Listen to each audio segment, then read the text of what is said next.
Bonjour à toutes et à tous, bienvenue sur Éducative. Alors aujourd'hui, une fonction polynôme du second degré qu'on veut mettre sous forme canonique, mais elle est un peu plus compliquée que d'habitude. Ici, vous avez racine carrée de 3, ça change un petit peu, c'est un peu plus compliqué.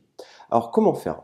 La première étape, c'est vous encadrer cette partie-là, la partie où il y a le x carré et le x. Première chose. Et c'est ça qu'on va, dans un premier temps, devoir mettre en avant et calculer. Pourquoi? On va utiliser une identité remarquable. A plus b au carré, a carré plus 2ab, et vous encadrez à nouveau ça. Et il va falloir faire correspondre cette quantité à cette quantité, tout simplement.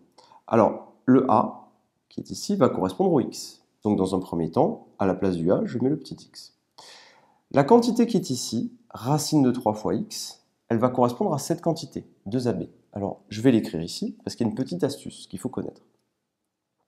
Le 2ab,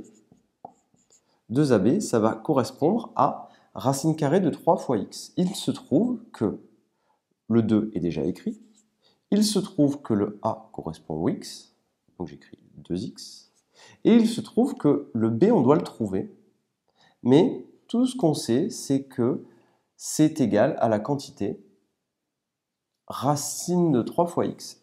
Toute cette quantité-là, elle correspond à toute cette quantité-là. Donc le 2ab, ça correspond à racine de 3x, tout simplement.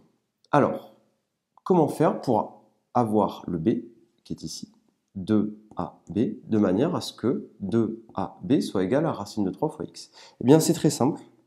Vous reprenez la quantité qui est ici, et vous prenez la moitié, soit racine carrée de 3 sur 2. Qu'est-ce qui va se passer? Vous simplifiez là et là, et vous voyez bien que vous obtenez le bon résultat. Le fait qu'il y ait le 2, le x, vous avez juste à prendre ce coefficient, vous prenez la moitié de ce coefficient et ça va se simplifier avec les deux et vous obtenez l'expression que vous cherchez, racine carrée de 3 fois x. Donc si vous avez un coefficient compliqué, une racine carrée, une fraction ou une valeur où vous ne connaissez pas facilement, où vous n'arrivez pas à le faire de tête, rappelez-vous, il suffit de prendre la moitié à chaque fois. Donc on continue. Ici, la valeur qu'on va écrire, c'est racine carrée de 3 sur 2. Et ça y est, vous n'avez plus qu'à faire votre calcul et votre développement. Donc, x au carré. 2 fois x fois racine de 3 sur 2, je vais peut-être l'écrire si vous le désirez, mais au final, on sait très bien que 2 fois x fois racine de 3 sur 2, ça nous fait racine de 3 fois x. Plus la dernière racine, qui est ici. Donc, racine carrée de 3 sur 2, le tout au carré. Alors, il suffit de calculer maintenant un petit peu les choses parce que ça y est, on a l'expression qu'on cherche. L'expression cherchée, pardon, on l'a.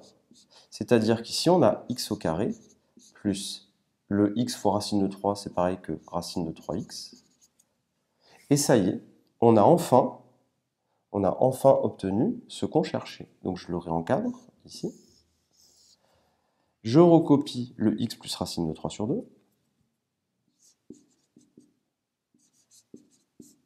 Au carré.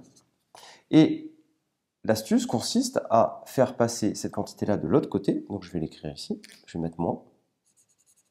Et là, je vais mettre le racine carrée de 3 sur 2, le tout au carré. Et ça y est, même si c'est une expression qui est un peu compliquée, c'est pas grave, on a notre résultat. Alors, je vais l'écrire une dernière fois ici parce qu'on a une petite simplification à faire.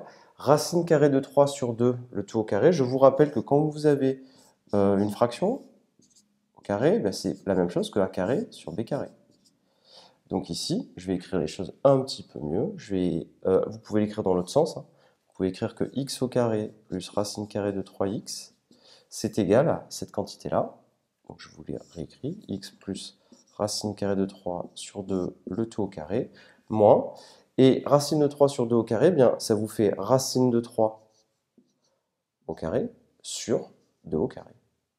Au final, on a l'expression cherchée qui est x plus racine carrée de 3 sur 2, le tout au carré, moins racine de 3 au carré, ça fait 3, et 2 au carré, ça fait 4. Ça y est, vous avez gagné, vous avez ce que vous cherchez.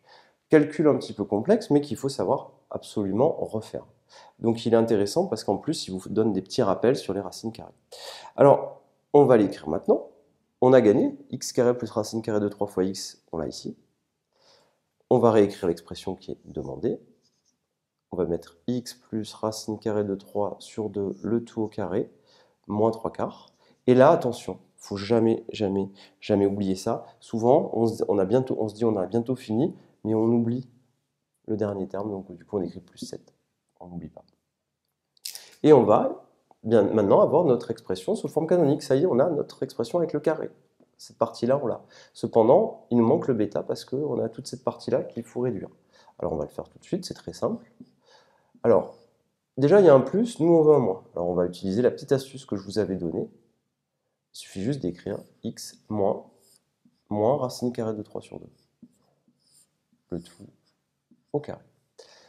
Moins 3 quarts plus 7, là je vais écrire moins 3 sur 4, plus... Alors 7, rappelez-vous, c'est pareil que 7 sur 1.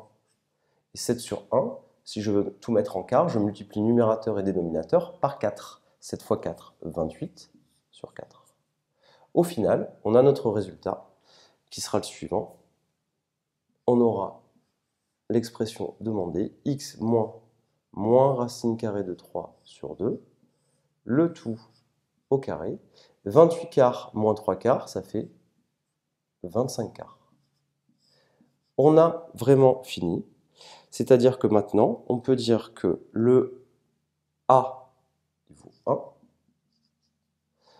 C'est le coefficient qui est devant. Quand il n'y a rien, ça veut dire qu'il y a un 1. Une fois quelque chose, ça fait toujours la même chose, ça fait la valeur demandée. Et ici, on a le x, on a le moins. Donc le alpha, il vaut moins racine carrée de 3 sur 2. Et le bêta, il vaut 25 quarts. Et voilà. Et on a l'expression sous forme canonique.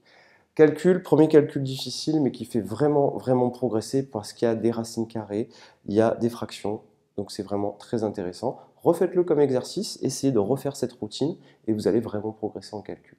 Dans une troisième vidéo, on va voir ce qui se passe si jamais il y a un moins, si jamais il y a un coefficient ici. À très bientôt sur Educative.